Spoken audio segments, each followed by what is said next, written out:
Starting June 1st, get ready for more passion, more ambition, more of what you love.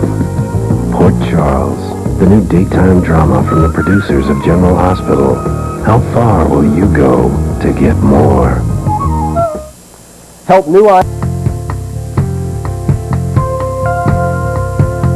A daytime to remember.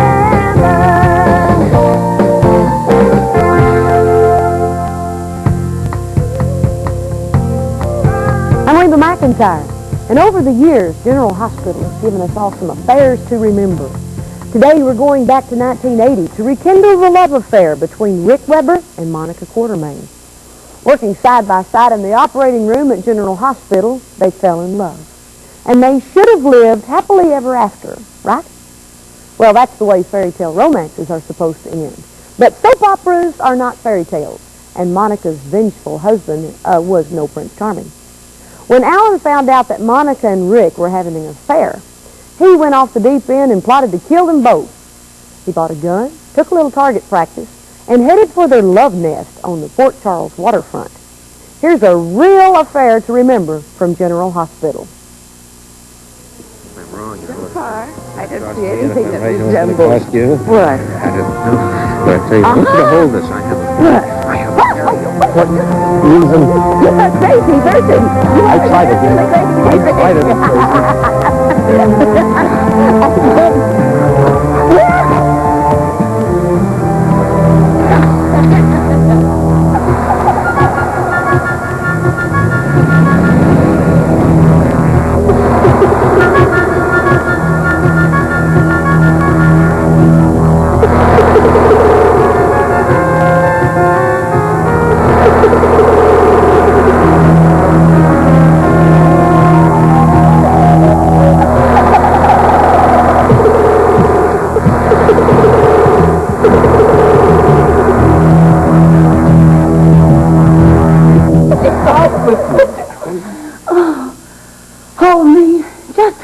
I'm never going to let you go again. Oh, I love you so. You better. You absolutely better. I can't believe it. I just can't believe it. Finally here, we're together. I made you a promise, and I keep my promises. You mean to tell me I've fallen in love with a totally honest man? Well, he trusts me. Well, you said I would like this place, and I do. I think it's just wonderful. Perfect. You do like it? Perfect. The only thing missing would be music. You just said the magic word. Oh, you're kidding. You have thought of everything. I wanted the day to be perfect. It has been. No, it is. How's that? Lovely. No. No, you are lovely. And I think this is the loveliest day of my life. You better get used to them. You making me more like this? Oh, yes, and every day is going to be better than the last. I promise you that. This is just the beginning for us. You sound so confident. I am confident. The rest of our lives are for us and our son. You really think we're going to have our son? Yes, I think that Alan will realize that our son belongs with us. I hear you say it. I believe it. This is the beginning. And nothing is ever going to keep us apart again.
so long, I just wanted to hold you and crush you in my arms.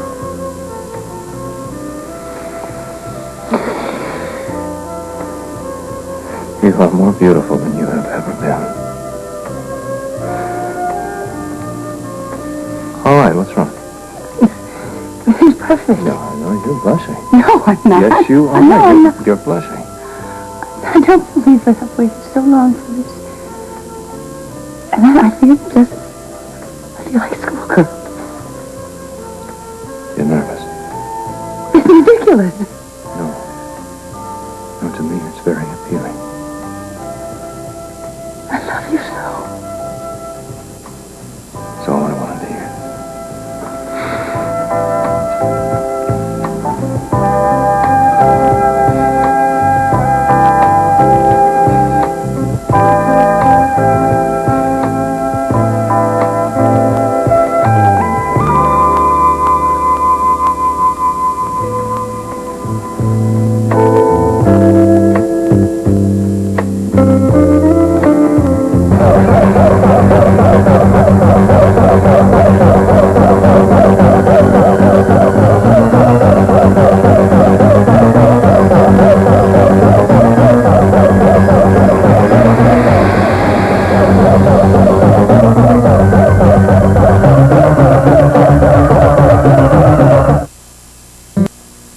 Don't you love it when good things happen to good people?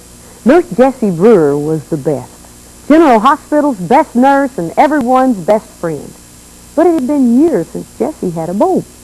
Granted, after 3 marriages, 6 lovers, 2 lost children, 2 murder trials, and a partridge in a pear tree, Jessie wasn't exactly a woman on the make. But just when she wasn't expecting to find herself a man, along came kindly Dan Rooney, hospital administrator, and he took a shine to Jessie. You had to practically peel old Dan away from the 7th floor nurses station when Jessie was behind the desk. See what I mean? Now, before Mrs. Brewer, will you tell him we're sorry, no, there isn't any more cake anyway, and if he complains about his diet again, we're going to have him transferred to Mercy. Thank you.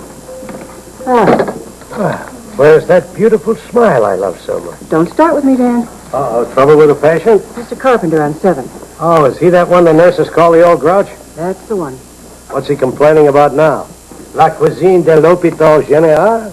Something to that effect, yes. He just called the nurse's station and said that with his dinner he would like to have some of the cake he saw going down the hall earlier. Oh, for Jeremy's going home party. Right. Which one did he see? Oh, he saw both. The one that Mrs. Grant made and the one that Bobby and I made. It was certainly some party. Jeremy's face lit up like a Christmas tree. Which reminds me... Dan, no more Santa Claus stories. We have enough at the party. Oh, if you're not careful, they're going to start calling you the old grouch. I'm sorry. That's better. Did Ann get Jeremy home okay? Oh, yes, she did, and I wish you'd seen him leave. He was so excited and so happy. He really was exhausted, but he was grinning from ear to ear. And Jeff was following him all the way down the hall with laundry bags full of presents. Hospital laundry bag? Mr. Administrator, don't ask. I didn't hear a thing. Oh, it's something I've always dreamed about, just working side by side with you. Then we can go home at the end of a long day and have a candlelit dinner. And make love.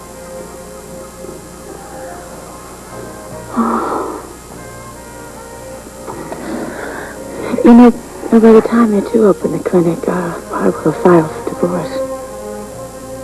Yeah. Could we live together? I didn't hear that question. Yes, you did. Yes, you did. Please, could we? No. You're so noble. Monica. And right.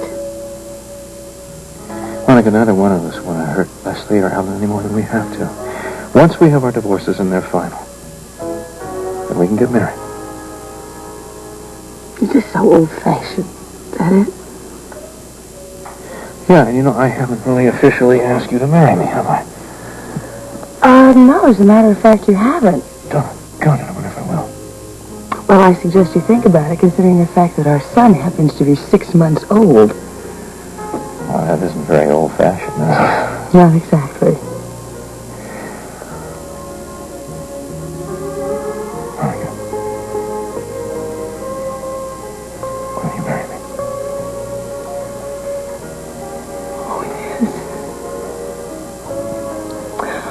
Oh, yes.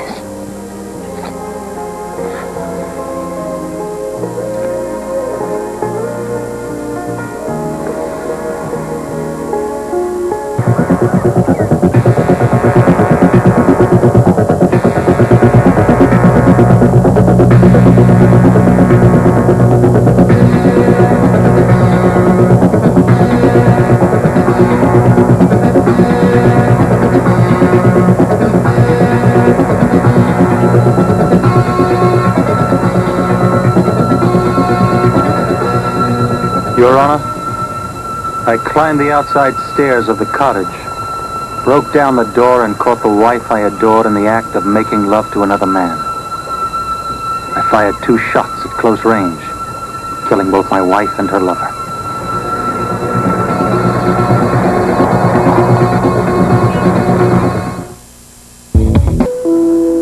Jessie, me darling, your troubles are over. What troubles? Carpenter up on the 7th floor. No troubles with him or over? Yeah, I went to see him personally. Oh, you met the old grouch. Oh, come on now, Jess. He's not such a bad egg. You like rotten eggs, he's wonderful. Well, I thought since I'm the hospital administrator, I might have a little clout with him. I know he's been a pain in the, Dan? 7th floor, so I thought if I spoke to him man to man, I could get him to stop annoying the nurses. Well, thank you. In what way did you speak to him? Well, I made a little deal. What kind of a deal? Well, he agreed to stop annoying the nurses, and I agreed to 1 piece of angel food cake with every dinner. Oh, Dan. Oh, come on, it's not such a big deal, Jesse. Besides, I spoke to Dietary. It can't hurt him a bit. And he's off your back. Well, thank you very much. Was there some special reason for this mission of mercy? Are you insinuating that I have ulterior motives? Have you? Of course not. I'm just trying to help you in your job. Well, that's very nice. I think I better help myself in this job because if I don't get these schedules done, I'll be in trouble with my boss. Oh, that's what I love about you, Jesse. You're such a hard worker. That's very romantic. And caring. And understanding. I think I'm being set up. Well, there is one small thing I have to tell you. Oh, all right. What's that? Well, it has to do with the poker game tonight. Well, I know about that. I'm playing bridge with the girls, remember? Yeah, well, they all sort of tie in together. In what way? Well, you see, the boys and I, well, we just found out that we don't have any place to play. We were supposed to play at Audrey and Steve's, but since it's Jeremy's first night home, Ann wanted to spend the evening with him alone. That's understandable. And Jeff and Joe's apartment is so small I don't think I want to hear this. that I volunteered our place. You're not serious. Oh, but I am. Well, why couldn't you play at bricks? I mean, what's wrong with that? You wouldn't want the guys all to drive down to the waterfront, would you? I certainly would. Well, no, that's not being very thoughtful, Jessie. Very thoughtful. You're raising your voice. Well, of course I am. I'm upset. All right, Dan. Now, you listen to me. From the time you moved in with us, you knew about the bridge game. Well, here comes Audrey and Steve. We can have a second opinion, and a third. Dan, Well, if it isn't General Hospital's happiest couple. Oh, I'm glad you noticed that, Steve. Is something wrong, Jesse? Dan and I were just having a quiet discussion. Which could be heard all the way up on the 10th floor.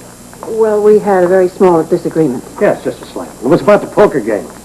Oh, Jessie, we really appreciate your offering your place. What do you mean by offering my place? Well, Steve told me. And, you know, Anne is really going to appreciate having the house to herself with Tommy and Jeremy tonight. Yeah, I was a little curious about the bridge game, though. That's the question of the year. Well, I suggested Diana Taylor's place. But that's a marvelous idea. She's been dying to show off her place. And she wouldn't have to get a babysitter. Did you two plan this together? She thinks we're in cahoots because I said exactly the same thing.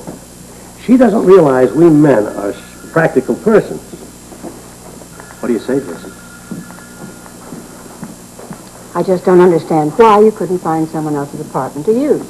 Well, I don't think that Diana's going to mind the switch. That isn't the point. What is the point, Jessie?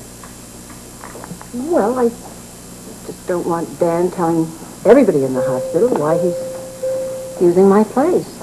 Because he's there only during the day and goes back to the Metropolitan Club to sleep? Precisely. Well, Jessie, I can't imagine Dan wanting to explain that part of the bargain either. Well, you can say that again. When are you going to remedy the situation, anyway? I mean, how much longer is this live-in without bedroom privileges going to last, Jesse? Oh, come on, Steve. I think it's a logical question, don't you, Audrey? Leave me out of it. Well, it seems logical to me. Now, why don't you take pity on this poor man and marry him? Well, you let me know what you decide about poker game. Audrey and I will be in the cafeteria if you need us. Come on, Audrey. See you later. I didn't put him up to that, honest. But since he asked, when are you going to marry him?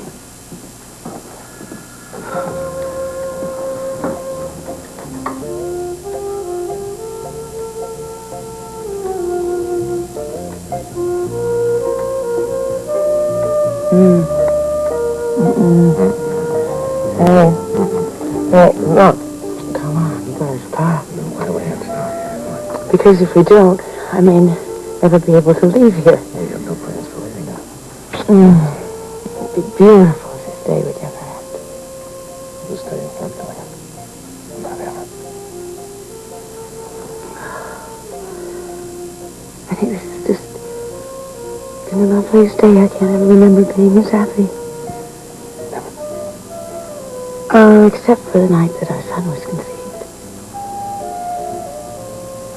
How is he? Perfect. Perfect. And asking every day when we're going to be together, yeah. Talking in 6 months, that's good. That's Of course, I told you he's brilliant. This isn't a dream, is it? I mean, we really are going to be together someday, aren't we? Yes, we are. Nothing is ever going to keep us apart again. Oh, we don't know. We really don't know that Alan is going to let you adopt your son. I know. Thank you for believing him. Don't you believe? You hold me in your arms, I can look in your eyes, yes. I also know it's what you've always wanted in this whole world, and that's a son. And a son, our son. You're spoiling rotten, you know. Only a little bit, and that's what a father is for. And we used to love to buy him. We're not going to deal with those things anymore. I mean, we're not going to look back, Rick. We're not going to feel guilty about Leslie or Laura or Alan anymore. No, we can't go back.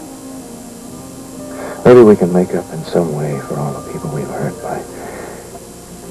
by being the very best husband and wife medical team in Port Charles. Maybe in the whole state of New York. Husband and wife. Doctor team, boy, I like the sound of that. We'll take care of every patient that comes in to us. And those that can't afford it, well, it'll come out of my staff salary at the hospital. Oh, and mine too, you know, we're a team. Oh, yes, we are a team, and I happen to be the captain of that team. Oh, so I take it we play by your rules, huh? Exactly. Well, would you mind telling me exactly what they are? No, I don't explain my rules.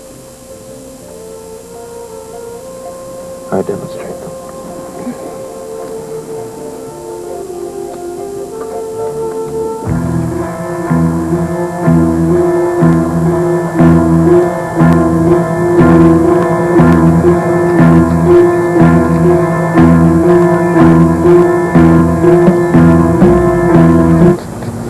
Hey, buddy, watch where you're going, huh? Sorry, mister, I didn't see you.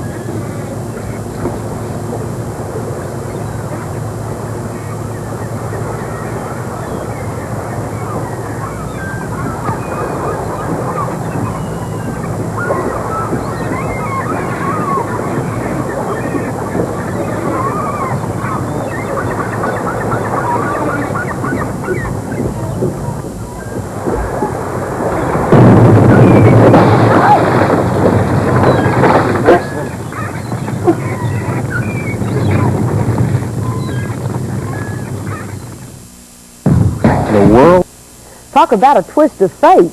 A gas leak causes an explosion just as Alan is about to commit his calculated crime of passion. We'll never know if he really would have shot his wife and her lover, but we do know that he gave in and agreed to give Monica her divorce so she could be with Rick. And Monica couldn't wait for the divorce to become final because just a few days later, she discovered that her baby had the exact same birthmark as Alan. That could only mean one thing. Rick wasn't AJ's father. Alan was. Monica prayed that Alan would never find out, and she was not about to tell Rick. We'll see how Monica deals with that dilemma tomorrow. And we'll also look back at Port Charles' most famous lovers on the run, Luke and Laura. Come on back tomorrow. The fun is just beginning.